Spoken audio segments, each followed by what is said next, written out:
keempat, kami akan membahas mengenai kerajaan Pajang. Sebelum membahas kerajaan Pajang, kami akan memperkenalkan diri kami dahulu. Perkenalkan, nama saya Ismi Aisyah Nur Aini, absen 10. Perkenalkan, nama saya Rania Sila, absen 20. Perkenalkan, nama saya Farid Ragil Saputra, absen 8. Perkenalkan, nama saya Radani Farhanun, absen 26. Perkenalkan, nama saya Farah Karena, absen 9. Selamat menyaksikan. Sejarah Kerajaan Pajang. Kerajaan Pajang merupakan kelanjutan dari Kerajaan Islam Demak. Kerajaan Pajang didirikan oleh Jaka Tingkir yang berasal dari Pengging, yakni di lereng Gunung Merapi. Ia adalah menantu Sultan Trenggono yang diberi kekuasaan di Pajang. Pasca membunuh dan merebut kekuasaan Demak dari Arya Penangsang, seluruh kekuasaan dan benda pusaka Demak dipindahkan ke Pajang. Jaka Tingkir mendapat gelar Sultan Hadiwijaya dan sekaligus menjadi raja pertama Kerajaan Pajang. Islam yang semula berpusat di pesisir utara Jawa atau Demak dipindahkan ke pedalaman membawa pengaruh yang besar dalam penyebarannya. Selain Islam yang mengalami perkembangan, politik juga mengalami perkembangan.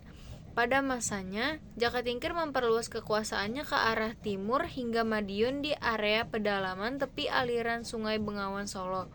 Karena Kerajaan Pajang dengan raja-raja di Jawa Timur sudah bersahabat, pada tahun 1581, Jaka Tingkir mendapat pengakuan sebagai Sultan Islam oleh raja-raja penting di Jawa Timur. Letak Kerajaan Pajang diperkirakan Kerajaan Pajang berada di wilayah Kartasura, yang merupakan wilayah pedalaman di Jawa. Wilayah Kerajaan Pajang itu tidak terlalu luas loh, yaitu meliputi wilayah Jawa Tengah.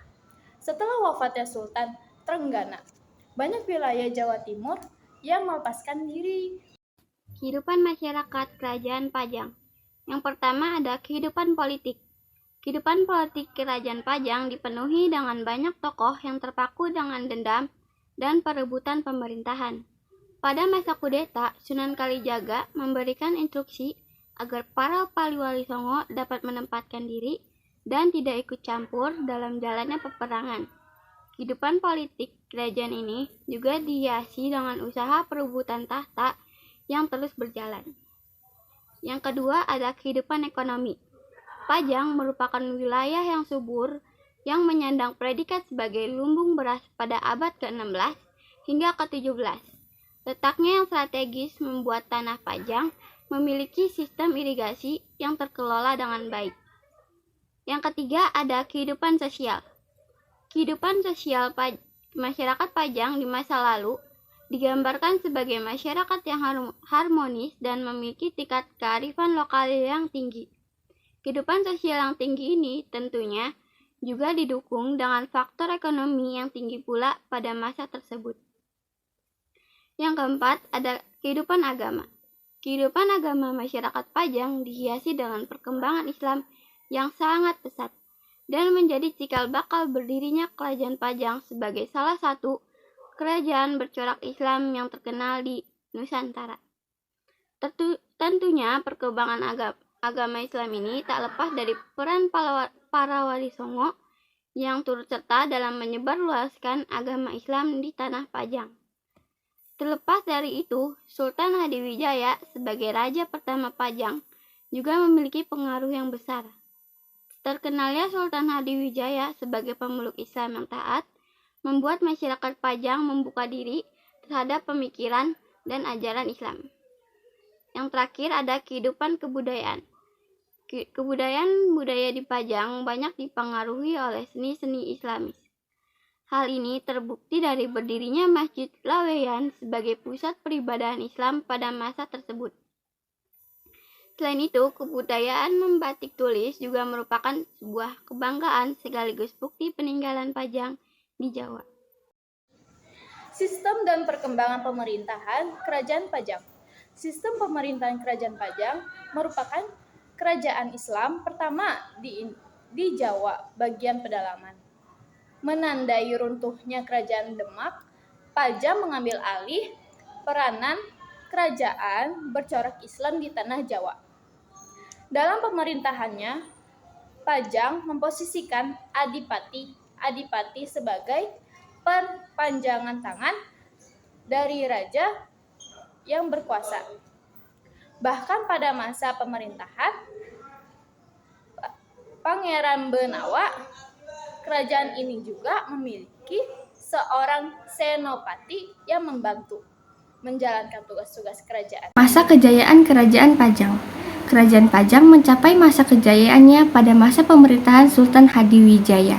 Pada masa kepemimpinannya, wilayah kekuasaan Pajang mencapai wilayah Madiun, Blora, dan Kediri.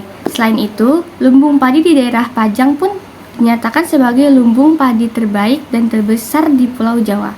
Kemudian, dari masa pemerintahannya, Pajang juga mengalami kemajuan dari segi sosial budaya. Silsilah Raja-Raja Pajang pada Kerajaan Pajang. Yang pertama, Sultan Hadiwijaya 1568-1583. Sultan Hadiwijaya dikenal dengan nama Jaka Tingkir yang merupakan raja pertama dari Kerajaan Pajang. Lewat kudeta yang dilakukan, Jaka Tingkir berhasil meruntuhkan Kerajaan Demak.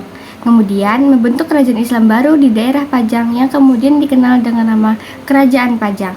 Yang kedua, Arya Pengiri 1583 sampai 1586. Pada masa pemerintahannya, Arya Pengiri mendapatkan gelar sebagai Sultan Ngawantipura. Dalam perjalanannya, Arya Pengiri dinikahkan dengan putri tertua Sultan Hadiwijaya, yaitu Putri Pembayun, sehingga berhak atas tahta pemerintahan.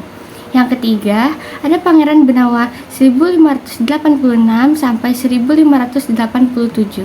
Periode pemerintahan Pangeran Benawa merupakan masa pemerintahan paling singkat dalam sejarah Kerajaan Pajang.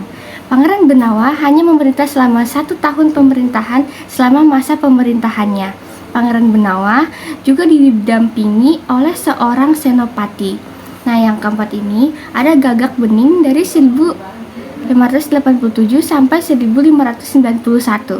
Setelah Pangeran Benawa lengser, Gagak Bening mengambil alih tahta. Selama masa pemerintahannya, Gagak Bening banyak melakukan perluasan wilayah. Dia juga kerap kali melakukan perombakan dan peraturan di istana. Nah, yang kelima ini ada Pangeran Benawa yang kedua dari 1591 sampai 1618. Masa pemerintahan Pangeran Benawa kedua ini tercatat sebagai masa pemerintahan terakhir Kerajaan Pajang. Hal ini lantaran muncul beberapa kudeta dari masa ini dengan tujuan menghancurkan Kerajaan Mataram. Namun, kudeta yang direncanakan justru menjadi bumerang dan menghancurkan kerajaan sendiri. Penyebab keruntuhan Kerajaan Pajang. Yang pertama, melawan Sutawijaya. Awal masa kemunduran Kerajaan Pajang dimulai dari peperangan melawan Sutawijaya. Setelah diangkatnya Sutawijaya sebagai pemimpin Mataram, kerajaan ini pun mulai berkeinginan memisahkan diri dengan Pajang yang kemudian menjadi awal mula perselisihan antara Kerajaan Pajang dan Kerajaan Mataram.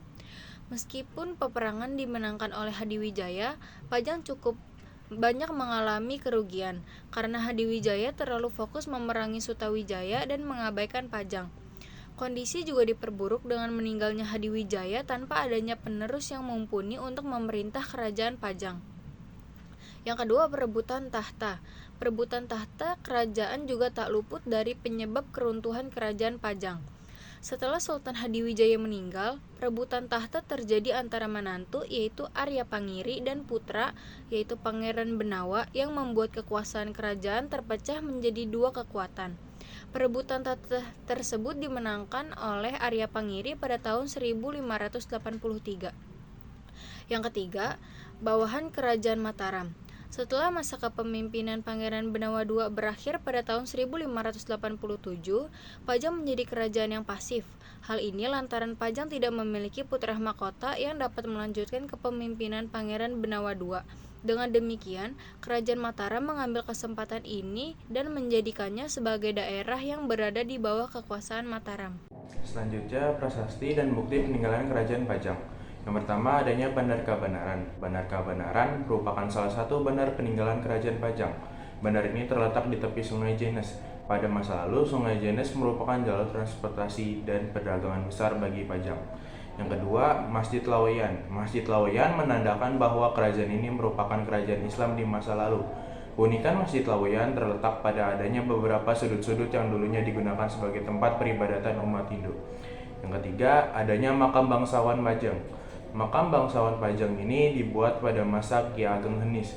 Tujuannya adalah sebagai rasa hormat terhadap para bangsawan dan keluarga kerajaan yang telah berjasa bagi Kerajaan Pajang pada masa lalu. Yang keempat, adanya Pasar Laweyan. Pasar Laweyan di masa lalu dikenal sebagai tempat tinggal Nglaweyan. Nglaweyan merupakan sebutan bagi penduduk Laweyan yang memiliki perekonomian tinggi. Tingginya perekonomian Nglaweyan dipengaruhi dari keberadaan Laweyan sebagai pusat jual beli kerajaan batik tulis. Sekian video penjelasan dari kelompok kami. Kurang lebihnya mohon maaf apabila ada tutur kata yang salah, dan semoga bermanfaat untuk kalian semua. Wassalamualaikum warahmatullahi wabarakatuh.